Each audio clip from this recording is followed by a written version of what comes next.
అసలు మొనుండలంటే ఏంటి? అవి దేనికి చేస్తారు? ఎప్పుడు చేస్తారు?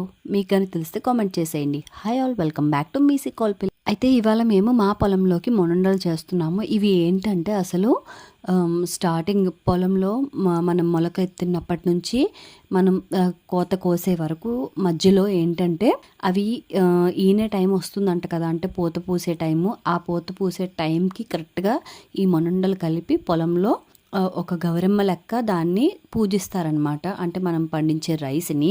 సో, ఇవాళ దానికోసం మా అమ్మమ్మ అయితే మా పొలంలోకి కూడా మనుండలు ప్రిపేర్ చేసింది. అంటే ఎప్పుడు నేనే చేస్తానా? నువ్వు కూడా వస్తే నీకు కూడా తెలుస్తుంది కదా అని చెప్పి నన్ను కూడా తీసుకెళ్ళింది. సో, అయితే ఇవి చేయడానికి మెయిన్ రీజన్ ఏంటి అంటే గౌరమ్మకి మనం పూజిస్తే గౌరమ్మ మనకి చల్లగా చూసి మంచిగా పంటలు ఇస్తది అని ఒక హోప్‌తో అంటే ఒక ఆశతో చేస్తారు. అయితే ఇక్కడ మా అమ్మమ్మ మొనుండలు చేసేసి తను బయలుదేరేటప్పుడు నన్ను కూడా పిలిస్తే నేను కూడా వచ్చాను.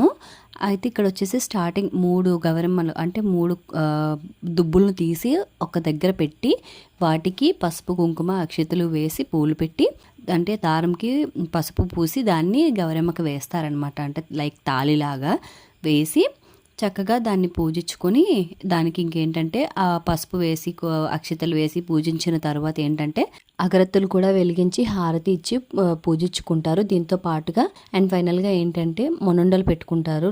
మొనుండలు అంటే మెయిన్లీ మనకి రాగి పిండితో చేసిన మొనుండలు అయితే సమర్పించుకుంటాము మనం ప్రసాదంగా అమ్మవారికి. ఇలా చేస్తే అమ్మవారి కరుణించి మనకి మంచి పంటలు ఇస్తుంది అని ఒక చిన్న హోప్తో చేస్తారు. మరి మీరు కూడా చేస్తారా? మీ పొలంలో మీరు కూడా ఈ ఇయర్ చేశారా లేదా కామెంట్ చేసేయండి. ఇంతవరకు చూసారు కదా ఫ్రెండ్స్. వీడియో నచ్చితే ఒక లైక్ చేసి ఛానల్ని సబ్స్క్రైబ్ చేసుకోండి ఫ్రెండ్స్. అందరూ చూస్తున్నారు కానీ ఎవరు లైక్ చేయట్లేదు. మీరు చేసిన లైక్ వల్ల వీడియో మరికొందరికి రీచ్ అవుతుంది. సో వెళ్ళేటప్పుడు ఒక లైక్ చేయడం మాత్రం మర్చిపోకండి. మళ్ళీ కలుద్దాం నెక్స్ట్ వీడియోలో. బాయ్.